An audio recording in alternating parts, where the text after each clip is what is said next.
Nunca imaginei que minha vida ia virar uma novela daquelas bem baratas. Mas aí chegou o dia de ação de graças. Tudo começou com o som dos copos batendo e o cheiro do peru assado no ar, tomando conta da sala. A mesa estava toda arrumada com uma toalha marrom e cheia de pratos tradicionais. Toda a família foi para a casa dos meus pais, lá em Portland. Tia Carol levou a torta de abóbora dela. Meu primo Luke estava contando piadas alto demais na ponta da mesa. E eu estava quieto, como sempre fico todo ano. Ninguém perguntou se eu queria ajuda. Ninguém quis saber como andava meu trabalho. Parecia que ninguém nunca ligou de verdade. Eu estava servindo purê de batata para minha sobrinha Eli quando ouvi uma voz que me fez congelar. Antes de cortarem o peru, ela falou: "Tenho uma coisa para dizer." Era minha irmã, Vanessa. Ela se levantou com aquele sorriso falso colado no rosto. O cabelo dela estava cheio de cachos arrumadinhos, unhas vermelhas, voz firme, parecendo que ensaiou no espelho 1000 vezes. Todo mundo parou e olhou para ela com o garfo no ar. Eu segurei o ar. "Acho que tá na hora da gente ser sincero um com o outro," ela disse, olhando para todos como se fosse anunciar o campeão de um concurso. "Semana passada, a gente fez uma votação. Meu pai pigarreou. Minha mãe, nervosa, botou a taça de vinho na mesa. Vanessa fez uma pausa dramática, respirou fundo e se virou para mim. Ila, a gente decidiu. Você não faz mais parte da família." A sala ficou muda. Pensei que tinha escutado errado, mas aí veio o pior. As pessoas na mesa aplaudiram. Sim, aplaudiram mesmo. Tia Carol até assobiou. Luke levantou o copo como se estivesse brindando. "E a minha mãe?" perguntei. Ela riu, como se fosse a piada do ano. Finalmente alguém falou o que todo mundo pensava. Ela disse isso como se estivesse falando do tempo. Olhei pro meu pai. Ele nem olhou para mim, só balançou a cabeça devagar e murmurou: "Talvez seja melhor assim." Fiquei parado, com a mão segurando a ponta da toalha. O peru no meu prato ainda estava quente, mas eu estava gelado. Minha garganta travou. Não era de tristeza, era de raiva. Devagar, empurrei a cadeira para trás e me levantei. No silêncio cheio de orgulho deles. "Vocês planejaram isso tudo, né?" Vanessa deu um sorriso, com cara de quem venceu. "Você sempre foi um problema para todo mundo. Sempre frio, distante, agindo como se fosse melhor que a gente." Ninguém respondeu. Só balançaram a cabeça. Depois alguém ainda pegou minha bolsa para eu ir embora. "Acho que, se eu não faço mais parte da família, então isso aqui não vai mais ser necessário." Coloquei uma pasta grossa em cima da mesa. O barulho foi baixo, mas cortou o clima pesado como uma faca. Vanessa deu um pulo. "O que é isso?" ela perguntou. Cruzei os braços, encostei na cadeira e encarei ela. "Por que você não dá uma olhada?" Assim que ela abriu a primeira página, eu vi. Vi o momento em que o sorriso dela quebrou, como vidro caindo no chão. Ela ficou pálida. As mãos tremiam enquanto virava para a próxima página. De repente, ela gritou, um grito tão agudo que fez a pequena Eli começar a chorar. Todo mundo se levantou. Joel, o marido da Vanessa, pegou a pasta. Poucos segundos depois, ele olhou para mim, com o rosto branco. "Isso é verdade?" Eu só balancei a cabeça, afirmando. Cada número, cada mensagem, cada mentira. Aquela mesa de festa virou um campo de silêncio tenso. Vanessa ficou parada, com os olhos perdidos, tentando entender o que tinha acabado de ler. A pasta estava aberta, com papéis espalhados no chão, por causa das mãos dela tremendo. Ninguém dizia nada. Só dava para ouvir o relógio na parede e os soluços da Eli no colo da tia Carol. "Como você conseguiu tudo isso?" A voz da Vanessa saiu fraca. Dei um passo para frente. Minha voz saiu firme, mais calma do que eu achei que conseguiria. "Porque eu sabia que, um dia, você ia fazer algo que não teria mais volta." Joel pegou uma folha caída do chão. Era o print de uma transferência de $2.800 da minha conta para uma conta no nome da Vanessa, bem depois dela chorar dizendo que Joel tinha perdido o emprego. "E isso aqui?" Joel perguntou, com a voz baixa, mas firme. 3 noites no Grand Rio Hotel, cobradas no meu cartão, reservadas no nome de Alyssa Green. Vanessa até tentou falar, mas a voz não saiu. Minha mãe tentou interromper, mas eu levantei a mão.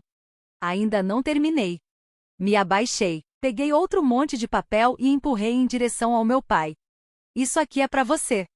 Um relatório completo de tudo que paguei nas suas contas do hospital depois da sua queda no ano passado. Tá tudo aí, com recibo e tudo.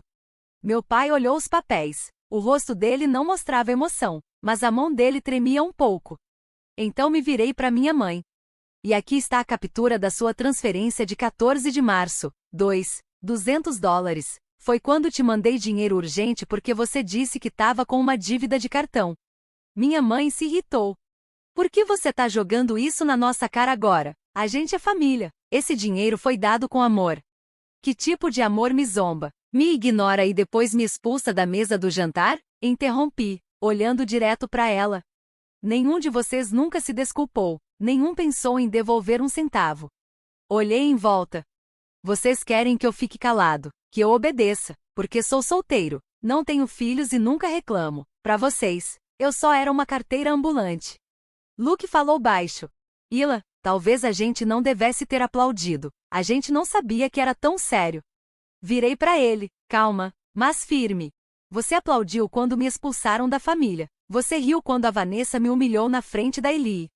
Você ficou calado todos esses anos em que eu ajudei todo mundo, então não finge que é inocente agora. Ninguém disse nada. Peguei meu celular, abri um áudio e apertei o play. A voz da Vanessa saiu clara. Ela sempre paga de certinha. É só cortar o dinheiro e ver ela desabar. Ninguém ama ela. Ninguém sente falta. Depois veio a risada da minha mãe. Pausei o áudio e coloquei o celular em cima da mesa. Vanessa ficou branca. Você estava me espionando? Não, você que mandou esse áudio sem querer para Laura enquanto fofocava. E ela me encaminhou. Guardei, como sempre faço, porque eu não esqueço. Me virei pro meu pai. Você viu tudo, ouviu tudo. Ele olhou pro chão, calado. Vanessa fechou os punhos e disse entre os dentes. Você é assustadora. Ila, quem guarda tudo isso? Parece paranoica. Me aproximei, olhando firme para ela. Alguém que foi traída muitas vezes aprende a lembrar, aprende a se proteger. Joel virou para a última página da pasta. Era um resumo com tudo que eu tinha dado de dinheiro para eles nos últimos 6 anos. $64.500. Ele me olhou, meio em choque. Você guardou tudo isso porque sabia que um dia como hoje ia chegar? Assenti com a cabeça. Eu esperava que não, mas me preparei, porque quem ama de verdade não vota para expulsar alguém da ceia de família. Voltei pro meu lugar, peguei meu casaco, coloquei devagar. Eu não estraguei o jantar, só trouxe a verdade, finalmente. Quando fui em direção à porta, ouvi Joel perguntar baixinho. Vanessa, quem é Alissa? Mas eu nem precisei olhar para trás. Fui andando até a porta, achando que já tinha terminado, mas aí escutei Joel dizer com a voz firme. Ila, eu preciso saber, tudo aquilo na pasta, é verdade? Parei com a mão na maçaneta, ainda de costas. Quer os detalhes? Tudo bem. Me virei, voltei até a mesa, peguei a pasta das mãos dele, abri na frente de todo mundo e virei uma página. Cada linha tinha prints, transferências, e-mails, mensagens pedindo dinheiro, alguns pedidos carinhosos, outros bem mandões. O total é de $81.200. Em 5 anos falei com a voz firme, mas sem raiva. 9.000 para Vanessa e o Joel abrirem um salão que fechou em 4 meses. 5.600 pro pai comprar um carro novo, porque o outro já não dava mais conta. 3.200 para mãe, quando ela disse que o cartão dela foi hackeado, e dias depois postou fotos num resort em Tarroi. Minha mãe tremeu um pouco, mas ficou quieta. 1.800 pro Luke refazer um curso de contabilidade. Disse que tava com azar. Apontei para outra página. 11.400 em contas médicas da Eli. Joel disse que o plano tinha sido cancelado. Depois descobri que ele só esqueceu de pagar. Luke abaixou a cabeça. Joel ficou vermelho, sem olhar para ninguém. E essa parte aqui, continuei. Virando para outra página com prints de conversa, foi a Vanessa quem mandou para Laura. Ela é praticamente um caixa eletrônico com pernas. Sem filhos, sem marido, sem objetivo. Só vive dando dinheiro para provar que não é uma fracassada. Aí, olhei bem nos olhos da Vanessa. Você mandou isso para uma pessoa que uma vez me emprestou $2.000 para eu pagar a faculdade. Ela me encaminhou o áudio, e eu guardei. A sala ficou em silêncio total. A luz no teto até piscava, como se nem ela aguentasse a verdade sendo dita. Pai, eu disse, olhando para ele, lembra quando em abril passado você me ligou tarde da noite dizendo que a mãe precisava urgente de $2.500 para fazer um exame do coração? Ele fez que sim com a cabeça, bem devagar. Pois então falei, pegando o outro papel e colocando na mesa. Essa aqui é a fatura de uma reserva no Fairmont Sonoma. 3 noites no spa. Paga com o mesmo cartão que eu acabei de transferir o dinheiro. Minha mãe se levantou na hora. Você tá distorcendo tudo. Eu tava estressada. Precisava de um descanso, de dignidade. E eu precisava de respeito, respondi, mas isso nunca pareceu importar. Virei para a última página da pasta. Era uma tabela com tudo, valores, datas, para quem foi, motivo, e uma coluna dizendo se me devolveram, todas marcadas como não. Eu não gritei, não chorei, fiquei ali parado, na frente de gente que já se chamou de família, e deixei que eles vissem aquilo que sempre quiseram ignorar. Vocês dizem que eu sou fria, sem sentimentos, mas a verdade é que fui eu quem manteve essa casa funcionando por 5 anos, enquanto vocês só botavam mais peso e julgavam. Vanessa me olhou com raiva. Você guardou isso tudo só para se vingar? Não, respondi, guardei porque tinha esperança. Esperança de que um dia alguém ia perceber tudo o que eu fiz, porque amor não é só quando eu pago a conta. Olhei em volta da sala. Mas hoje, quando você levantou e disse com orgulho que eu estava fora da família, eu soube que essa esperança acabou. Joel, pela primeira vez, assentiu, não olhou para Vanessa, olhou para mim. Ila, obrigado, por me fazer enxergar. Fechei a pasta com calma, dobrei e guardei na bolsa. Agora eu também decidi. Minha mãe falou com a voz tremendo. Ila, você não pode fazer isso. Dei um passo para trás, já perto da porta. Meu olhar não era mais de raiva, era vazio. Eu não tô fazendo nada, só cansei de deixar vocês me machucarem. Joel ainda segurava a pasta. Os olhos dele estavam fixos numa folha que estava dobrada num canto. Ele abriu devagar. Quando chegou na terceira linha, franziu a testa. Vanessa, ele disse quase sem som, quem é Alyssa Green? Ninguém se mexeu. Vanessa congelou. Olhava para Joel. Depois para mim. Depois para a mãe. Por que o nome dela tá na reserva do hotel? Joel perguntou, agora com a voz firme, apertando o papel até amassá-lo. É um engano, gaguejou Vanessa. É só uma colega antiga. A gente fez uma viagem de bem-estar. Você sabe disso. 3 noites no Emerald Coast Hotel, disse Joel, cortando cada palavra como se fosse faca. Quarto duplo. Champanhe. Pacote de spa para 2 pessoas. Vanessa ficou muda. Tirei outro papel do bolso do meu casaco e entreguei para Joel. Isso aqui é um print da história da Alyssa no Instagram, daquela mesma semana. O quarto é igual ao da propaganda do hotel. Mesmo lençol, mesma varanda, mesmo roupão branco. E então, deslizei a tela do celular. E isso aqui é uma mensagem que a Vanessa mandou para Alyssa. Achei num dispositivo iCloud que estava conectado junto. Eu nem tinha planejado mostrar isso, mas quando tentaram me apagar como se eu nunca tivesse existido, eu precisei lembrar vocês que eu não sou cega. Joel olhou rápido a tela e então parou, travou numa das mensagens. O Joel nunca vai descobrir, ele tá ocupado demais com a loja. É você que eu quero do meu lado. O clima na sala ficou pesado. O Luke soltou o garfo sem perceber que o molho caiu na camisa. Minha mãe abriu a boca, mas fechou logo em seguida. Então era isso que você estava fazendo enquanto dizia que eu não te dava apoio emocional? Joel perguntou, ainda olhando para Vanessa.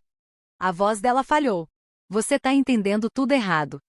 Errado o quê? Ele respondeu, que você usou meu cartão para reservar um hotel e ainda escreveu isso aqui. Joel levantou o papel, a mão tremendo tanto que quase rasgou. Você chamou a Ila de controladora, sendo que quem quer controlar tudo é você. Joel, eu tava me sentindo sozinha. Você vive longe. E eu? Você escolheu trair, ele gritou, a voz finalmente mais alta que a de todo mundo, e ainda teve coragem de falar mal da única pessoa aqui que sempre esteve do seu lado.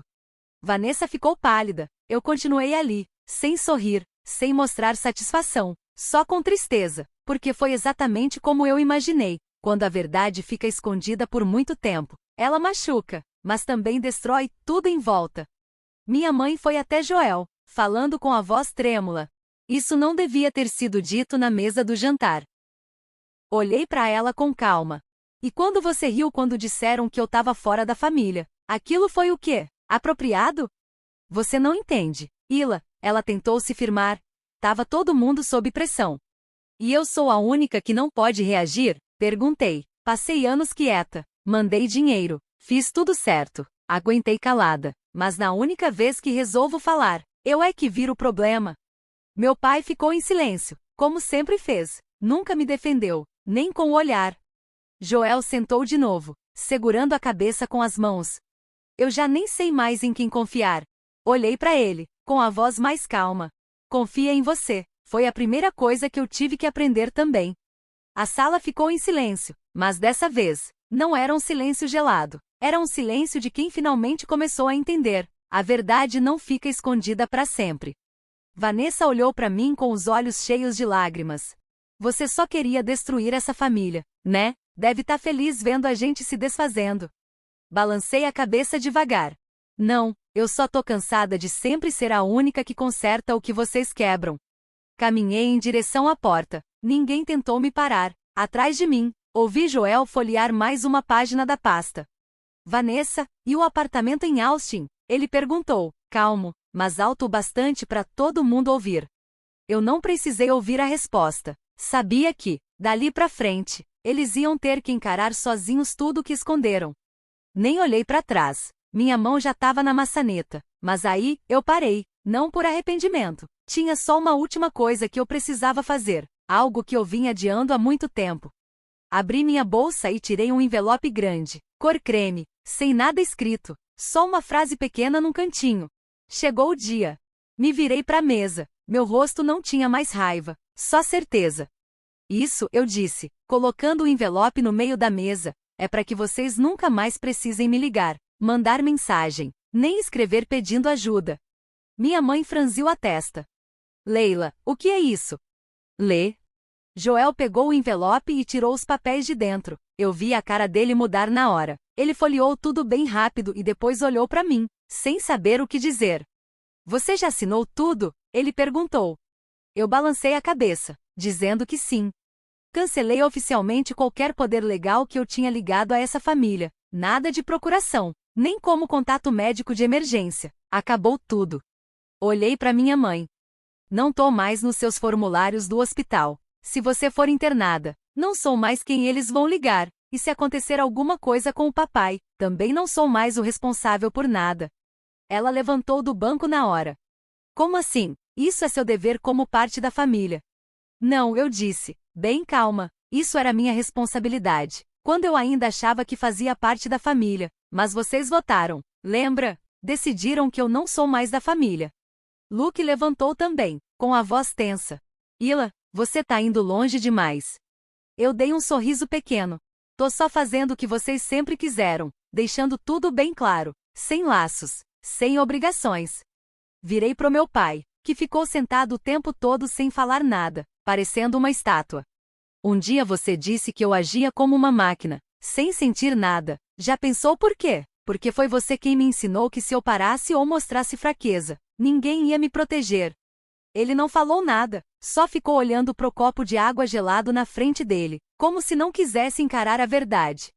Mas você não pode fazer isso, minha mãe disse, com a voz tremendo. Você é minha filha. Família é família, não importa o que aconteça. Balancei a cabeça. Meus olhos estavam firmes, tranquilos até. Não, mãe, família é onde as pessoas cuidam umas das outras. Não é onde fazem votos escondidos para excluir alguém e depois batem palmas. Família de verdade não coloca condição pro amor, e muito menos trata uma filha como se fosse um caixa eletrônico. Vanessa ficou quieta até então, mas de repente levantou e apontou para mim. Você finge que é a certa, mas no fundo só quer mandar em tudo. Você gosta de ter poder, né? Olhei direto nos olhos dela. Errado, Vanessa. Eu só tô pegando de volta a minha liberdade. Tô escolhendo viver sem esse ciclo sem fim de cobranças, fingimentos e mentiras. Joel falou baixinho, como se só agora tivesse acordado de verdade. Então, a partir de agora, você não tem mais nenhum vínculo com eles? Eu assenti. Isso mesmo, no papel e no coração. Peguei meu casaco e fui em direção à porta de novo. Dessa vez, ninguém falou nada, ninguém tentou me parar, nenhuma palavra me segurou ali. Abri a porta e fui embora. O vento frio do começo do inverno em Portland batia no meu rosto, mas eu nem me encolhi. Pela primeira vez em muitos anos, eu não sentia nenhum peso nas costas. Atravessei o jardim da frente, sentindo meus sapatos afundarem um pouco na grama molhada pela chuva. O vento balançava as folhas da árvore na varanda, como se até a casa estivesse aliviada, vendo alguém finalmente ir embora em vez de ficar escutando sempre a mesma coisa. Quando entrei no carro e fechei a porta, olhei pelo retrovisor. A casa que um dia eu chamei de lar agora parecia só uma casca vazia, bonita por fora, podre por dentro. Coloquei o cinto, liguei o carro e fui, não olhei para trás. 2 dias depois do jantar de ação de graças, meu celular começou a vibrar direto. A primeira mensagem foi da minha mãe: "Você pode ter ido embora, mas sempre vai ser minha filha. Não precisa fazer isso ficar pior do que já está. A gente pode resolver se você abrir seu coração."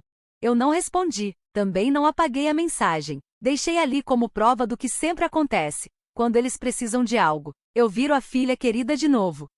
Mais tarde, recebi uma ligação de um número que eu não conhecia. Não tinha nome, nem identificação. Algo me dizia para não atender, mas a curiosidade falou mais alto.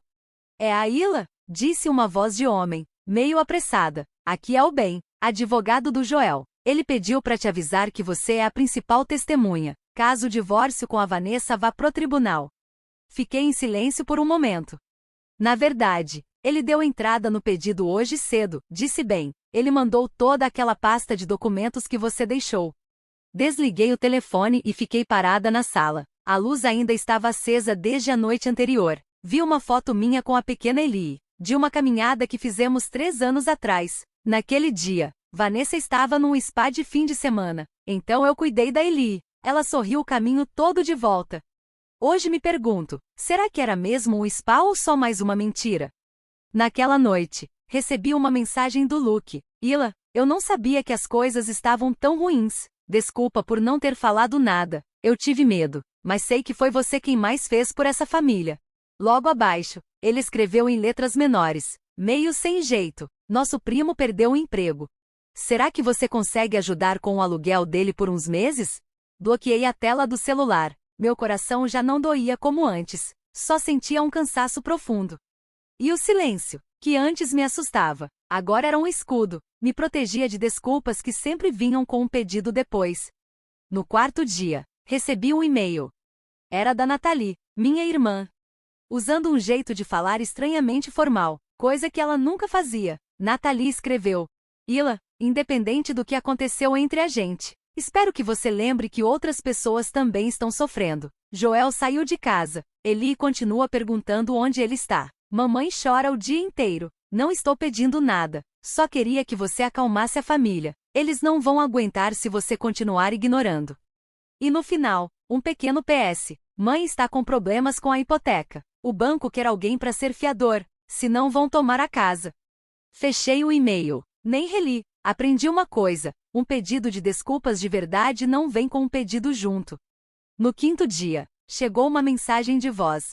Era do meu pai. Nunca salvei o número dele, mas reconheci a voz, seca, cansada.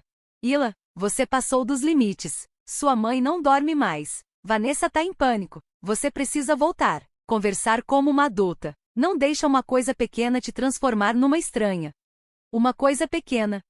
$78.000. Ser tirada da família. Andar careca. Ser traída, humilhada, usada e depois descartada como se nada fosse. Não respondi, mas também não apaguei. Guardei tudo, do mesmo jeito que eles continuam fingindo que a errada sou eu só por ter ido embora. Na semana seguinte, chegou uma carta escrita à mão. Sem remetente, mas reconheci a letra da minha mãe.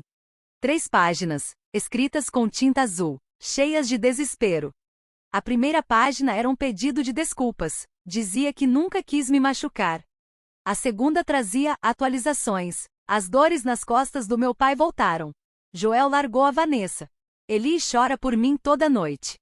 A terceira página era uma proposta. Se eu ajudasse a pagar o que falta da hipoteca, eles transfeririam a casa pro meu nome. Assim você sabe que seu dinheiro não será jogado fora. Coloquei a carta sobre a mesa, me levantei, fui até a lixeira, abri a tampa e joguei lá dentro, sem pensar duas vezes. Finalmente entendi.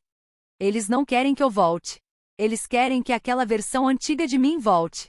Aquela que sorria, que dizia tá bom pra tudo, que resolvia todos os problemas sem nunca perguntar nada.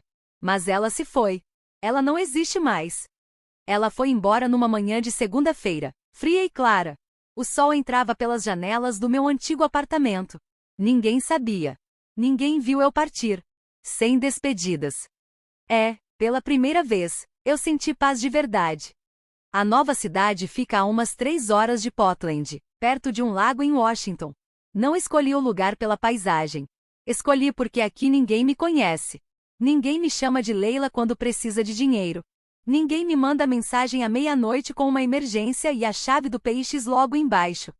O novo apartamento é menor, mas aconchegante. Tem vigas de madeira, janelas grandes que pegam o sol da manhã, e uma cozinha gostosa onde eu faço meu café, sem pressa, sem correria. Comecei de novo. Não com rancor, só com alívio. Meu trabalho antigo estava acabando comigo. Era um cargo alto, na área de finanças, com um ótimo salário. Mas me custava noite sem dormir, e uma vida inteira cheia de expectativas que ninguém dizia em voz alta. Pedi demissão com a mesma firmeza de quem puxa uma faca do próprio peito. Doeu, mas era preciso. Hoje trabalho meio período como consultora financeira numa ONG que ajuda mulheres solteiras. Sem metas absurdas, sem e-mails às 11 da noite, sem ninguém dizendo, você pode só resolver mais isso rapidinho? Agora são só pessoas de verdade, com histórias reais. E eu, depois de muito tempo, me sinto útil, não usada. Comecei a fazer terapia, não porque estava no fundo do poço, mas porque queria me entender melhor. Minha terapeuta, a doutora, a Alison, tem um olhar calmo, tranquilo. Isso me ajudou a dizer algo que eu escondia até de mim mesma. Eu achava que, se eu parasse de ajudar, não teria valor. Também comecei a correr toda manhã. Cada passo parecia tirar um peso das minhas costas. Aprendi a cozinhar e a fazer bolo. Usei uma receita antiga que eu guardava fazia anos. Acendi velas, não para esconder cheiro de mofo, mas porque amava o perfume delas. Um dia, reencontrei a Ava, uma amiga da época da faculdade. A gente tinha se afastado porque eu vivia ocupada com a minha família. Ela viu meu nome num artigo sobre recomeços depois de relações tóxicas. Marcamos um chá da tarde e, para minha surpresa, rimos como se nunca tivéssemos perdido contato. Na saída, ela me disse, Ila, você continua sendo gentil, mas agora sabe quem merece isso. Voltei para casa, liguei o computador e atualizei minha lista de contatos de emergência. Sem mais mãe, sem mais Vanessa. Adicionei Ava, não porque ela precise de mim, mas porque sei que, se eu precisar, ela vai estar lá. Num sábado à tarde, organizando meus livros, encontrei uma foto antiga. Eu e Eli de mãos dadas, no topo de uma colina, o vento batendo no cabelo dela. Toquei a moldura e senti uma pontada no peito. Eu ainda lembrava daquela menina. Só não conseguia lembrar quem era a mãe dela, antes de virar uma estranha. Guardei a foto numa caixa de madeira e tranquei. Não para esquecer, mas para preservar. Era uma lembrança que não precisava sumir, só não precisava mais me ferir. Chega de mensagens inesperadas. Chega de ligações à meia-noite. Chega de boletos com a palavra urgente escrita em vermelho. Chega de sentir o coração afundar toda vez que o celular vibrava. No meio daquele silêncio novo, escutei uma voz que não ouvia há anos, a minha. E entendi, eu não perdi minha família. Eu só deixei para trás as pessoas que fingiram ser uma. Agora eu não vivo para agradar, nem para provar nada para ninguém. Vivo só para ser eu mesma. E pela primeira vez em muito tempo, quando olhei no espelho, vi uma mulher que não tenta mais sustentar uma ideia de família que nunca foi real. Naquele Natal, a neve cobriu tudo de branco. Passei o dia sozinha no meu novo apartamento. A lareira acesa, iluminando tudo com um brilho quentinho. Sem árvore, sem músicas natalinas. Mas também sem comentários sobre o corpo da minha mãe. Sem olhares críticos da Vanessa. Sem ligações do meu pai dizendo que o carro quebrou. Tomei um chocolate quente, li um romance antigo. E pela primeira vez em anos, eu não me senti sozinha. Eu me senti em paz. Na manhã do dia 26 de dezembro, encontrei uma carta escrita à mão na caixa de correio do prédio. Não tinha nome de quem mandou, mas eu reconheci a letra redonda, bonita, e ao mesmo tempo doída. Era da minha mãe. Não abri na hora. Deixei a carta em cima da mesa por 3 dias, perto da luminária do sofá, como se fosse um teste para mim mesma. Só na véspera de Ano Novo resolvi abrir. Ila, a primeira página era cheia de palavras doces demais. Ela dizia que não parava de pensar em mim, que o Natal tinha sido muito frio sem a minha presença, sem ninguém para cortar a torta de abóbora do jeito que o papai gostava. Na segunda página, o tom mudou. Vanessa tá mesmo com dificuldades. Querida, o Joel assinou o divórcio. O banco mandou um aviso de que vai tomar o apartamento. Eli tá sentindo muito. Ela sente sua falta. Ela não entende porque você sumiu daquele jeito. Na terceira página, veio o pedido. A saúde do seu pai piorou. Levei ele para fazer uma ressonância. E os exames não foram bons. A gente precisa de uma ajudinha para pagar o que o plano não cobriu. Detesto falar de dinheiro, mas você é quem ainda se mantém firme nessa família. Dobrei a carta sem dizer nada. Fiquei ali, sentada, ouvindo o tic-tac do relógio e os fogos de artifício bem ao longe. No dia 1º de janeiro, recebi uma mensagem do Luke. Feliz Ano Novo. Ila, espero que esteja bem e com saúde. Ah, e a Vanessa queria saber se você conhece alguém que alugue um AP com 2 quartos. Bem baratinho. Você sabe como ela tá passando por uma fase difícil. Não respondi. Lá pro meio de janeiro, chegou outro envelope. Dessa vez era do meu pai. A letra dele era firme, inclinada. Leila, começou ele. Sem oi, sem como vai. Estamos tentando refinanciar a casa. Sua mãe tentou conversar com o banco, mas eles pedem um avalista. Se você topar, só precisa assinar. Não vai precisar pagar nada. Assim ninguém precisa sair da casa, por favor. No final, ele escreveu: não importa o que aconteça, você ainda é sangue. Não deixe a raiva causar algo que não tem volta. Dobrei a carta e coloquei ao lado da minha mãe. Não rasguei, não joguei fora, só deixei lá. No dia dos namorados, chegou uma caixa sem nome. Dentro, tinha uma vela com o mesmo cheiro que eu sempre comprava para mim todo ano. Tinha também um cartão pequenininho. Mas Ila, eu sinto falta do cheirinho do seu quarto. Você ainda usa velas? Sei que tá brava com a mamãe e a vovó, mas eu ainda lembro de você. Quero comer suas panquecas de novo. Fiquei sentada ali por 1 hora. A vela apagada, o cartão fechado. Só olhando para aquela letrinha de uma criança de 8 anos, que não entende a dor que um adulto carrega. Eu amava Eli. Nunca disse isso em voz alta, mas amava. Com uma ternura que eu mesma nunca me permiti sentir por mim. Mas eu sabia. Eu não podia abrir meu coração por uma criança, só para ser puxada de novo pro mesmo ciclo de sempre. Onde cada emoção se tornava uma pressão, onde cada gesto de cuidado se transformava em um peso financeiro. Eles não estavam arrependidos, estavam apenas sem dinheiro e sem mim, a versão de mim que só concordava, que transferia dinheiro e sorria, mesmo sendo tratada como diferente. Eu não era mais aquela pessoa. Eu não os odiava, mas parei de tentar ser amada por pessoas que viam a família como uma cobrança emocional. Peguei a vela, girei ela nas mãos com cuidado, coloquei de volta na caixa, fechei e mandei para o endereço antigo, junto com um bilhete. Eu ainda uso velas, mas não vivo mais no escuro.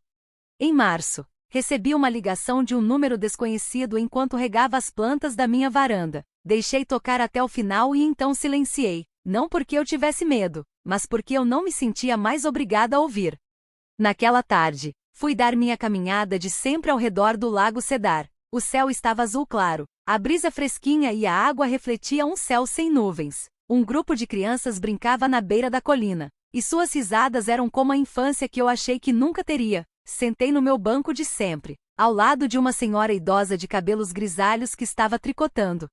Ela me acenou e depois olhou para o lago. Vejo você sentada aqui com frequência. Ela disse com uma voz baixa e calorosa. Parece que você está aprendendo a respirar de novo. Eu ri.